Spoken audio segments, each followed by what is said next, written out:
Lembro quando eu me converti, já era casado, mas não batizado. E eu tinha aquele desejo de expor aquilo que estava dentro de mim, porque lá no início a gente passa por aquele processo do primeiro amor e a gente quer dar a maior parte do tempo ao Senhor para aprendermos a sua palavra. E eu lembro que às vezes eu ficava com o desejo de expor aquilo que estava no meu coração e não recebia muitas das vezes a oportunidade, mas eu entendia, porque na igreja, tanto na igreja quanto em outros lugares, tem suas regras, e da mesma maneira que nós buscamos obedecer às regras muitas das vezes do nosso trabalho, nós buscamos também, principalmente, obedecer às regras da igreja. E a palavra de Deus ela é bem clara ali em Hebreus, no capítulo 13, versos 7 e 17, fala um pouco sobre isso, sobre a obediência aos nossos líderes, sobre a obediência ao nosso ministério. E Deus ele tem nos chamado para isso, para obedecer, e depois que obedecermos, alcançarmos aquilo que deseja o nosso coração. E quando eu batizei, comecei também a estudar mais profundamente as Escrituras, e o Senhor foi fazendo algumas coisas que para mim hoje eu entendo que foi muito rápido, mas Deus ele foi aperfeiçoando, Deus ele foi trabalhando na minha vida, e hoje eu glorifico a Deus por este tempo que eu fiquei ali aprendendo, ouvindo, porque a palavra nos ensina dessa maneira, que seja tardio no falar e rápido no ouvir. Então, hoje eu glorifico a Deus por conta disso. Vamos abrir as nossas Bíblias em Hebreus, no capítulo 9. Hebreus, capítulo 9. Aleluia.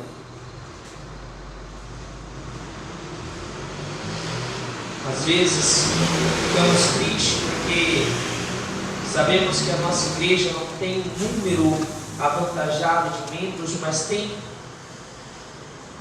bastante membros que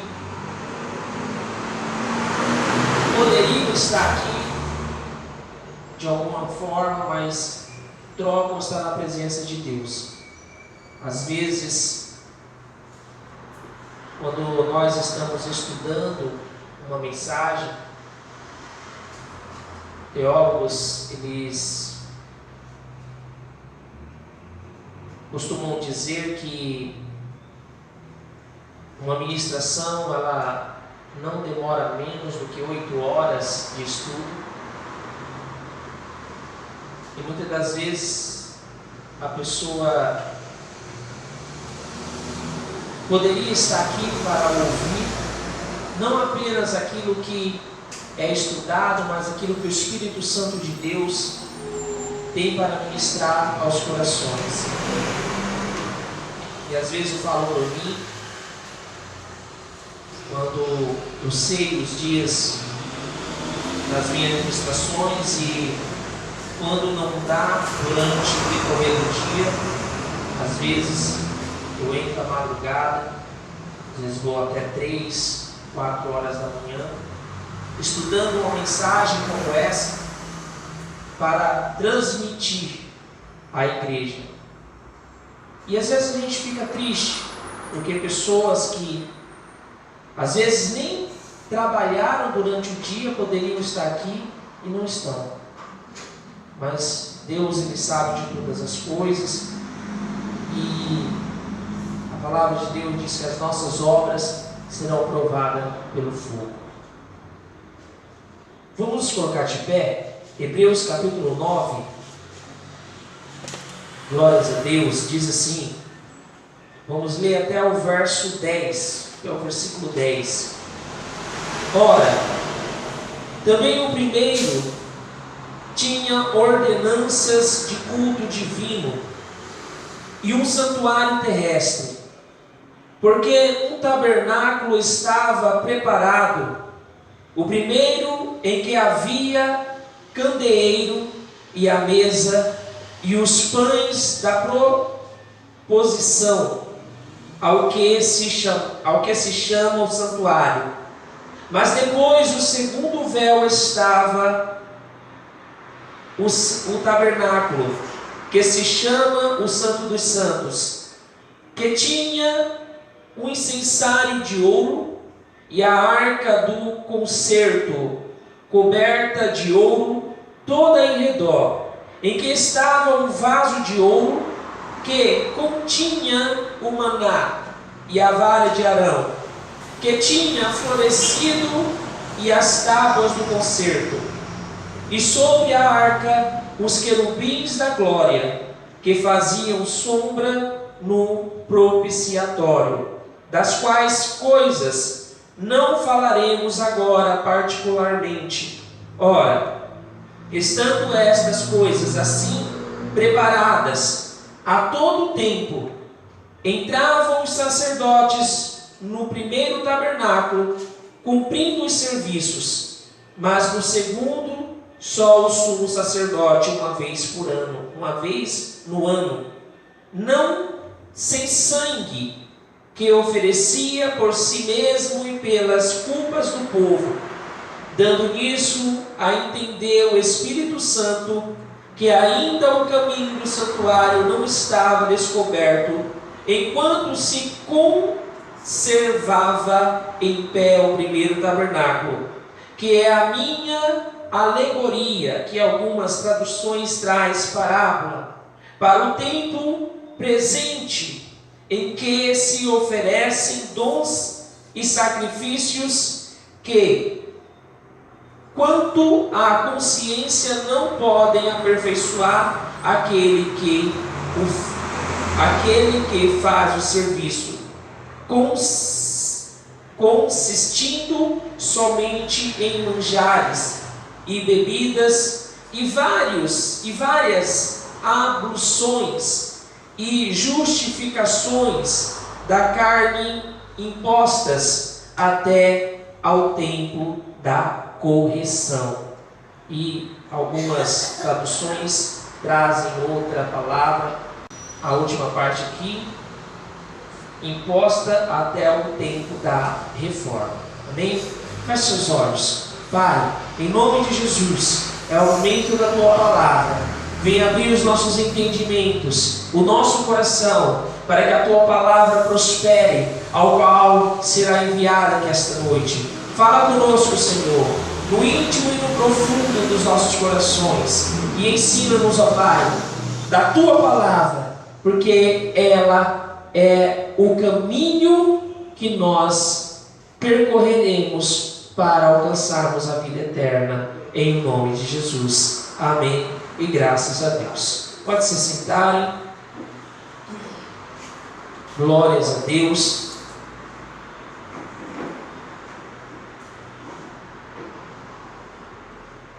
Iniciarei falando um pouco sobre parábolas. Nós vemos que no Novo Testamento, tanto no Novo quanto no Antigo Testamento, tem várias parábolas. O Senhor Jesus mesmo, Ele contou durante o seu ministério 44 parábolas, que em todas essas parábolas trazia um sentido daquilo que será o reino celestial do nosso Deus. E eu, procurando algumas narrações sobre parábolas, no Aurélio, o dicionário ele diz que é uma narração alegórica na qual o conjunto de elementos evoca outra realidade de origem superior. E no dicionário da Bíblia de Almeida diz: geralmente uma história curta e às vezes comparação baseada em fatos reais, com o fim de ensinar lições de sabedoria, de moral ou de religião. E quando nós vimos algumas parábolas que Jesus contou, e em poucas ele trouxe alguma explicação, nós entenderemos o porquê que Jesus ele fez isso durante o seu ministério. Porque Jesus não queria que aqueles que não dessem a mínima atenção para o que ele estava dizendo, para o que ele estava transmitindo ao seu povo, não tivessem também o entendimento. O nome da parábola é Os Maus Servidores, se não me engano. E ali ele arrendou para alguns servidores e foi viajar. E um dia ele mandou um dos seus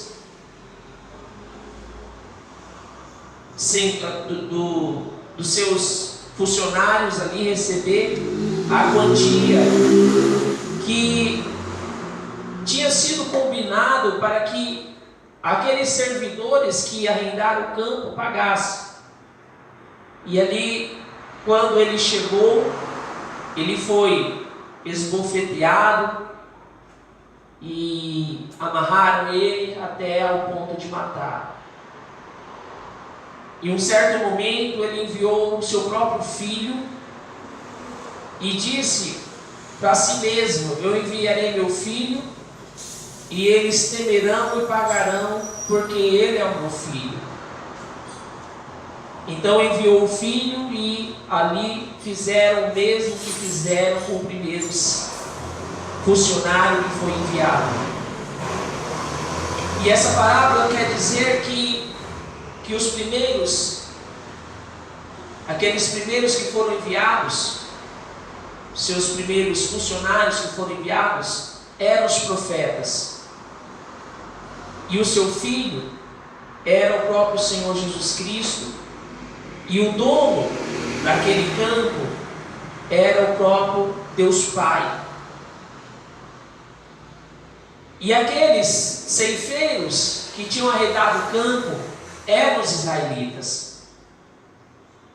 E Jesus, quando contava essa parábola aos fariseus, é a única parábola que nós vemos na palavra de Deus que os fariseus entenderam de primeira mão. É tanto que a narração diz que eles souberam que Jesus estava falando deles próprios. Estava falando que aqueles que arrendaram o campo eram os israelitas. E ali tentaram, diz o decorrer da parábola, que tentaram matá-lo, mas temiam porque a multidão já o considerava como um profeta. Então é a única parábola que Jesus conta e aqueles que não são dele entendem de primeira mão, mas as outras não. E nós entenderemos isso com o decorrer da ministração. Mas antes eu gostaria de trazer um exemplo aqui em Salmo 78, aonde o salmista ele fala da seguinte maneira, a partir do versículo 1: escutai. Aqueles que quiserem abrir, podem acompanhar. Glória a Deus. Salmo 78, verso 1. Diz assim: escutai, povo meu, a minha lei, prestai ouvidos às palavras da minha boca. Abrirei os lábios em parábolas e publicarei enigmas dos tempos antigos, o qual ouvimos e aprendemos, o que nos contaram nossos pais. Não encobriremos a seus filhos, contaremos à vindoura geração os louvores do Senhor e o seu poder e as maravilhas que fez. Só até aqui. Então, desde a antiga aliança, desde os profetas, Deus já profetizava que em tempo oportuno alguém contaria parábolas de coisas do passado. E quais são essas coisas do passado? Um exemplo é isso que o escritor aos Hebreus, ao qual nós lemos no capítulo 9, ele traz aqui. Ele traz um resumo das coisas que anteriormente se colocava ali para a santificação, para a adoração, que estavam todas ali no tabernáculo de Deus. Mas hoje nós sabemos que todos estes rituais que eram feitos na antiga aliança, hoje se concretizam em um só tabernáculo, que é o eterno, que é o nosso Senhor e Salvador Jesus Cristo.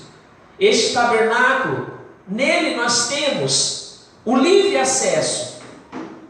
Nós não precisamos mais de um sacerdote, uma vez por ano, ir ali sacrificar através do sangue de um cordeiro pelos pecados tanto de si próprio como do povo que estava ali buscando a face de Deus.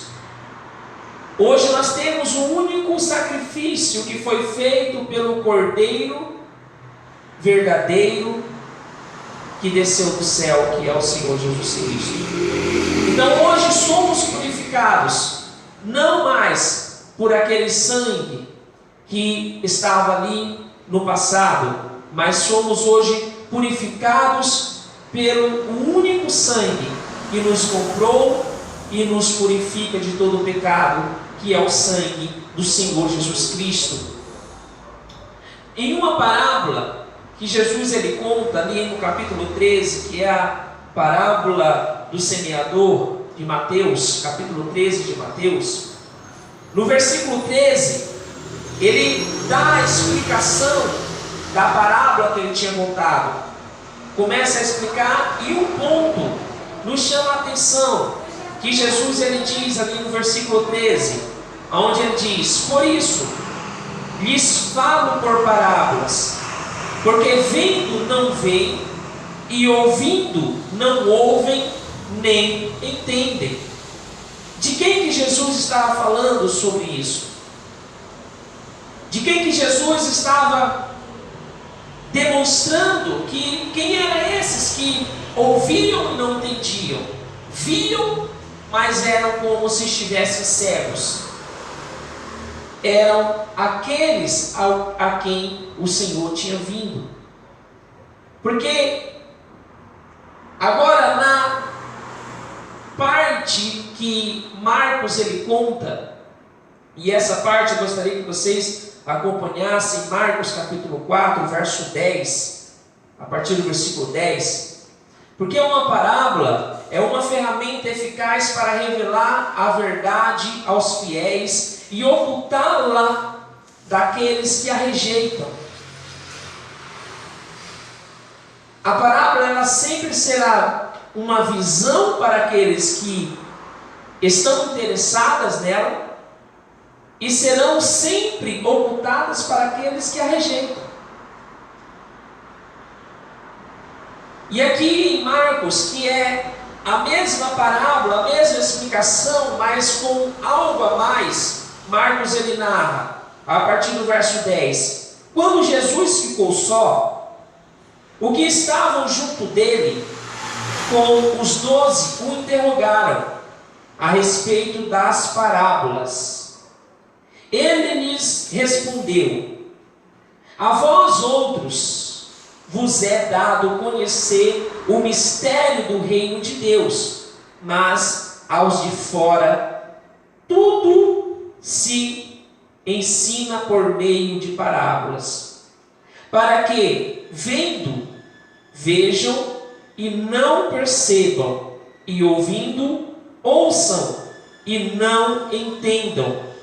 E aqui é uma parte, da parte B do versículo 12, é bem forte, porque ele diz: para que não vejam, para que não venham a converter-se e haja perdão para eles. Não é bem forte, irmãos, isso que Jesus está falando? Mas por que Jesus está falando isso? Será que era uma predestinação que já estava para estes que não queriam entender? Não. É porque a palavra de Deus, quando nós estudamos ela, nós vemos que aquilo que o homem planta, isso ele vai colher. Tanto ali em Gálatas 6:7. E nós temos um exemplo que foi o primeiro rei de Israel, que foi Saul. Saul, ele rejeitou a palavra de Deus quando Deus mandou que ele matasse todos os amalequitas, destruísse todos, tanto mulheres como crianças, como bois. E Saul foi para esta guerra e foi vencedor. Mas ele não cumpriu a determinação da palavra de Deus.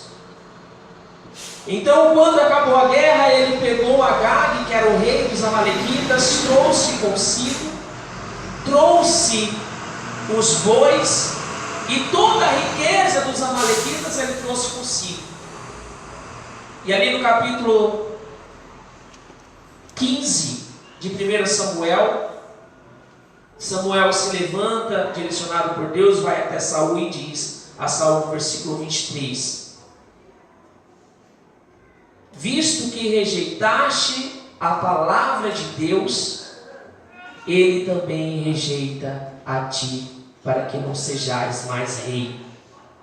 Então, a partir daquele momento, Saul tinha se desviado da presença de Deus por não ter dado ouvido a palavra que o Senhor tinha falado para ele.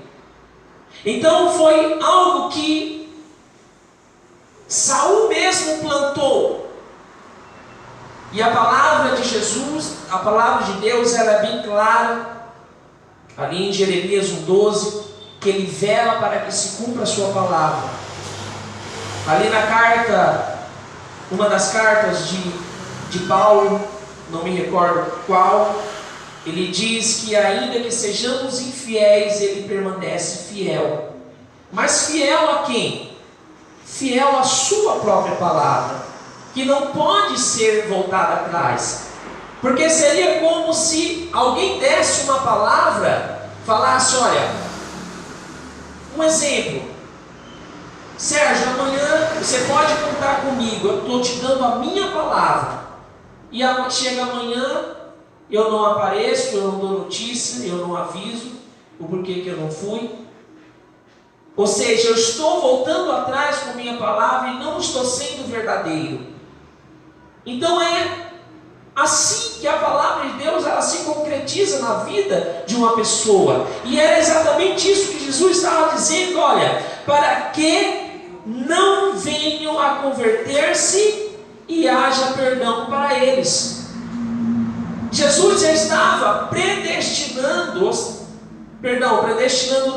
estava prevendo algo que aquele povo já não iria fazer futuramente, que era se voltar para Ele e reconhecê-lo como Deus.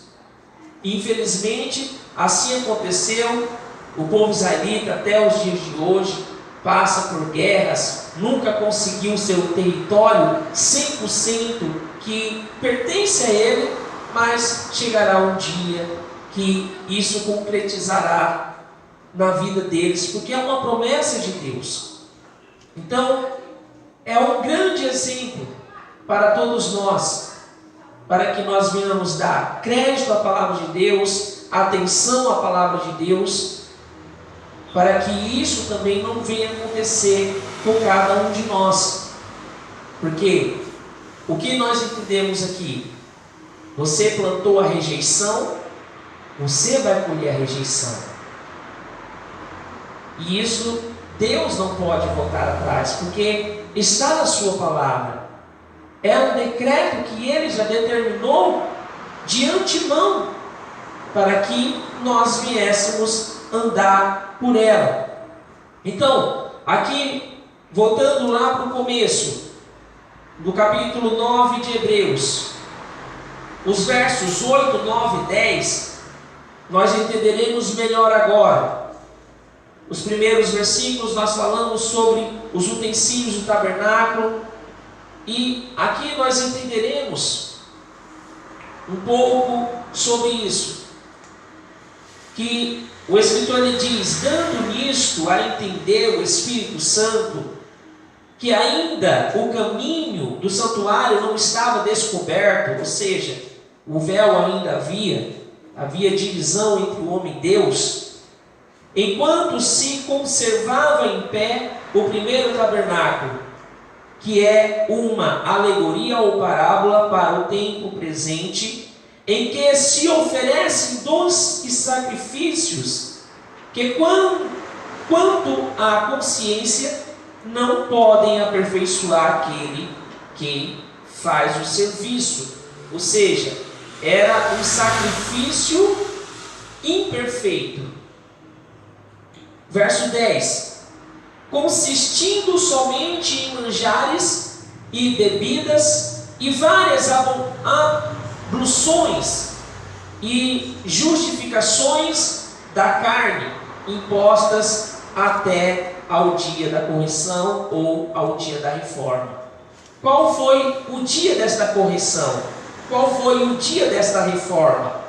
No decorrer do capítulo nós iremos entender, ali no versículo 16, que fala que morrendo o testador, o testamento ele começa a ter vigor ali, a valer. Então, quando começou esta reforma, este tempo da correção? A partir da morte do testador, que foi Jesus Cristo. Para nós entendermos melhor, eu trouxe a tradução, a mensagem, que é uma tradução nova para os brasileiros, que foi tida como uma paráfrase de um pastor americano. Esses 3 versículos, ele diz exatamente assim. Apenas ouçam. Essa foi a maneira utilizada pelo Espírito Santo para mostrar, por meio de uma parábola visual, ou seja, visual por conta do tabernáculo e seus utensílios, que enquanto a tenda meio existisse, o povo não podia andar com Deus lado a lado.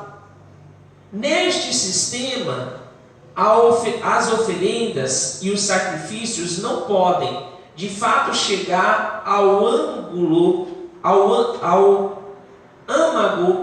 da questão, não podem alcançar a consciência das pessoas, pois estão limitadas, ou seja, um sacrifício limitado, a questões de ritual e comportamento.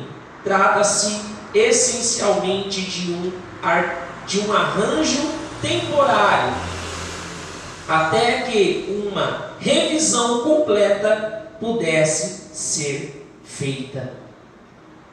E essa revisão completa é exatamente esta correção ou esta, qual é a palavra que parece aí? Reforma.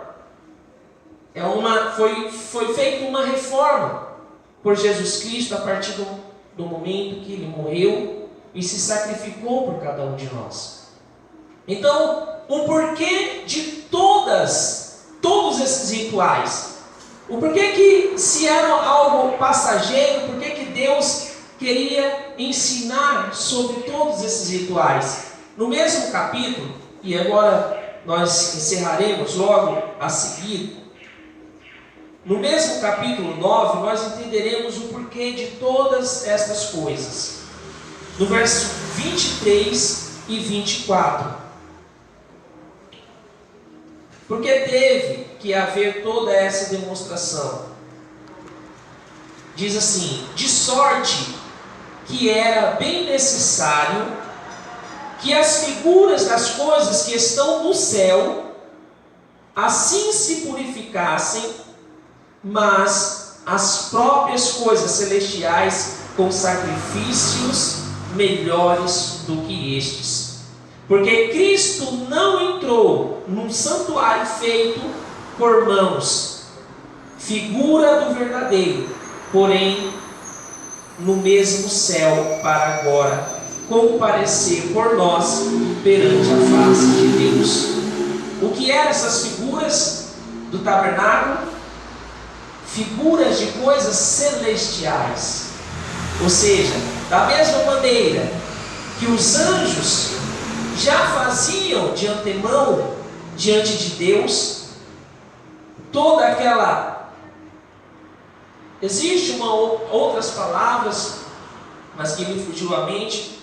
Todas aquelas regras também eram feitas nos céus. Então Deus determinou através de Moisés para que também fossem feitas aqui nesta terra. Então tudo isso foi figura de coisas celestiais. Então nós podemos imaginar que lá no céu nós poderemos realizar tudo isso de uma maneira perfeita, porque quando nós estamos no céu, nós estamos de uma maneira perfeita, realizar as mesmas coisas que eram realizadas no tabernáculo antigo. Mas hoje nós temos um único tabernáculo, que é o nosso Senhor Jesus Cristo. E por isso que nós vemos mais adiante, porque é impossível que sangue de touros e de bodes tire os pecados. Hoje existe um único sangue, que é o sangue de Jesus. Então, aqui nós entendemos o porquê que houve toda essa demonstração e que futuramente houve uma correção para um aperfeiçoamento. E hoje nós temos o livre acesso para com o nosso Deus. Amém? Vamos nos colocar de pé. Glórias a Deus.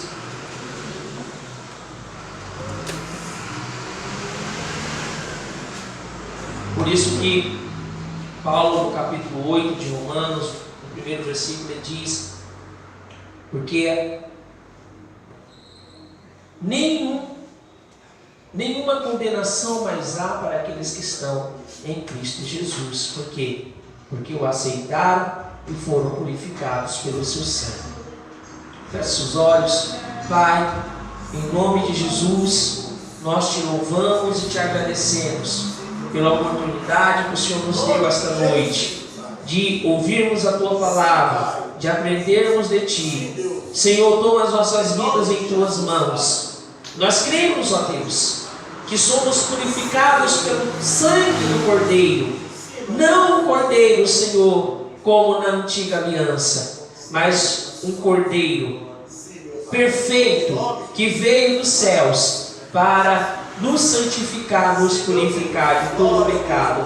Senhor, nós te agradecemos, porque mesmo em falhas, o Senhor tem cuidado de cada um de nós e tem mantido, Senhor, as nossas vidas diante do Teu altar, em nome do Teu Filho Jesus Cristo.